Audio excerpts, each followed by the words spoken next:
Historia de la educación en México, Unidad 1. Importancia del conocimiento de la historia de la educación en México. Impacto en la actualidad del pasado educativo. En el pasado se restringía la educación. Su modelo educativo era madre-familia y posteriormente fue enseñanza-aprendizaje, el cual consistía en ser memorístico. Tenían una reforma educativa. La educación se volvió laica y gratuita. La educación básica era obligatoria para los niños. Sus factores estratégicos eran oportunidades para todos. Nace del interés de crear una cultura de profesionalización.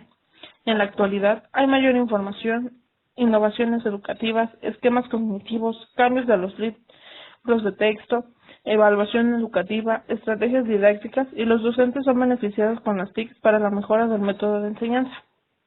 Conocimiento histórico de la educación. Historia es una ciencia social cuyo campo de estudio se encarga del estudio del pasado de los seres vivos. Educación es un proceso de adquisición del conocimiento a través de diferentes contextos. La historia de la educación es un proceso educativo de los paradigmas educativos que han ido sucediendo. Unidad 2. Educación indígena. La educación en el Calmecac y el Calpulli. En el Calmecac, su principal función era el culto a los dioses. Era una escuela para los hijos de la nobleza. Se educaba en religión, astronomía, filosofía, economía y gobierno. El castigo era parte de la educación para forjar un carácter fuerte y resistente, el cual era digno de un noble. Ingresaban sacerdotes, jueces, senadores, maestros o gobernantes. Era una escuela de educación superior. El Calpulli, o mejor conocido como Tepochcali, su principal función era servir a la comunidad y formar guerreros. Era una escuela para jóvenes a partir de 15 años en adelante, en la cual la enseñanza militar aprendía a dominar el arte de la guerra, se ubicaba en los barrios y para educar se basaban en la religión. Adoraban a un mismo Dios y sus maestros eran sacerdotes. El maestro indígena y la enseñanza. Nace a partir del encuentro entre indios y españoles. Su cultura era la mexica y la azteca. Mexica era conformado por varios grupos de campesinos, artesanos, comerciantes, guerreros, sacerdotes y gobernantes. A los niños se les consideraba un regalo de los dioses.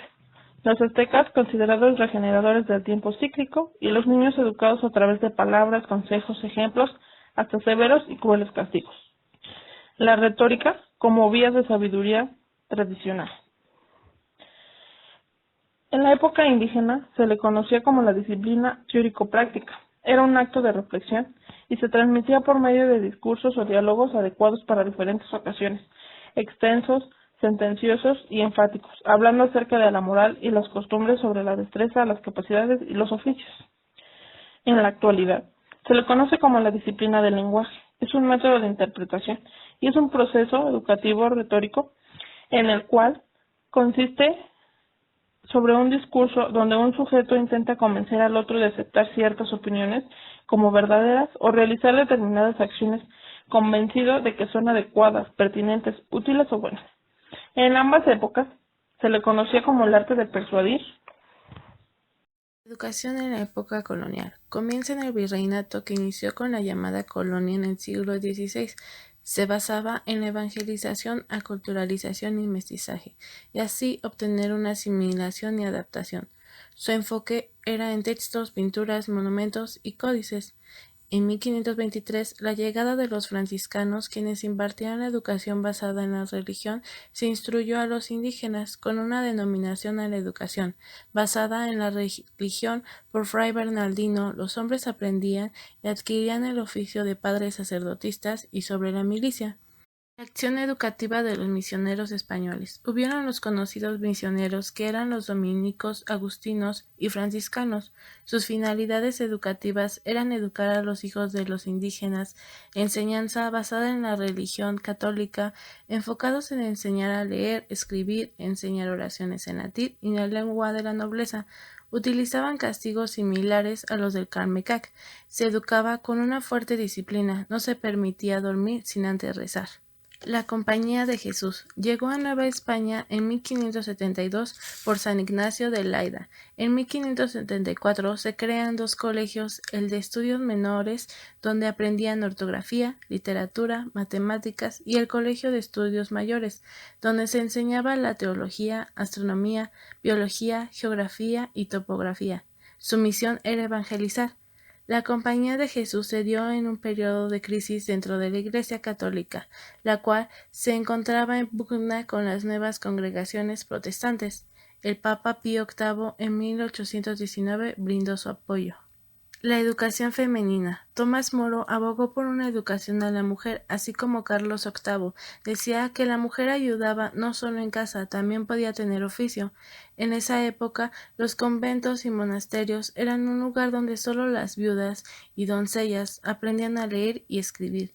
También, después la llamada Escuela Amiga, que estuvo desde la segunda mitad del siglo XVI, se aprendía en ellas el catecismo a través de canto y memorización, proporcionaban la destreza en labores manuales y el ámbito de la disciplina, pero la lectura, escritura y cuentas eran muy poco ejercidas, se basaban en que aprendieran cosas prácticas y necesarias en la vida cotidiana. Esta escuela solo era para niñas huérfanas. Escuelas gratuitas y Colegio de las Vizcaínas. El Colegio de San Ignacio de Loyola, mejor conocido como el Colegio de las Vizcaínas, su objetivo era ser una escuela laica y gratuita, lo cual en esa época era raro, y por ello se metió en problemas con la Iglesia. Su estilo es barroco y su principal base es fundar un colegio dedicado a educar niñas huérfanas y proteger viudas desamparadas, así como promover el desarrollo cultural. Esta institución de la época colonial es la única que ha funcionado de manera continua. Universidad Pontificia. Fundada en 1553, una universidad del Papa y obispos mexicanos. La primera fue promovida por el primer obispo de México, Fray Juan de Zumárraga, y el primer virrey de Nueva España, Antonio Mendoza. La universidad se organizaba en facultades mayores que eran teología, leyes, cánones y medicina, y una facultad menor que eran las artes. Esta universidad era enfocada en los hombres. Logros de la independencia de la Nueva España. Escuela eclesiástica. El estudio se convierte en un ideal para combatir la pobreza y la vagancia. Se exigía que las escuelas particulares se rigieran por las normas de gobierno para lograr una educación laica, la educación para una mejora productiva económica, y se busca la instrucción de la mujer. Se fundan escuelas primarias el 3 de agosto de 1864, expansión de la educación en zonas rurales, red educativa proporciona oportunidad de estudios avanzados, nacionalismo intelectual, clausurar la Universidad Pontificia porque eran ideas contrarias de un México independiente y democrático, permitía la libertad de pensamiento y expresión, Compañía Lancasteriana. Su origen fue inglés y debía su nombre a uno de sus fundadores, Joseph Lancaster, y el otro fue Andrew Bell. El sistema lancasteriano era muy atractivo para los nuevos estados, ya que abarataba la educación.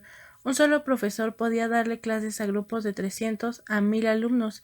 Esto bajaba considerablemente el costo de la educación escolarizada. También los alumnos más avanzados enseñaban a los demás. Esto se creó principalmente en barrios obreros. Estudios en Derecho y Milicia.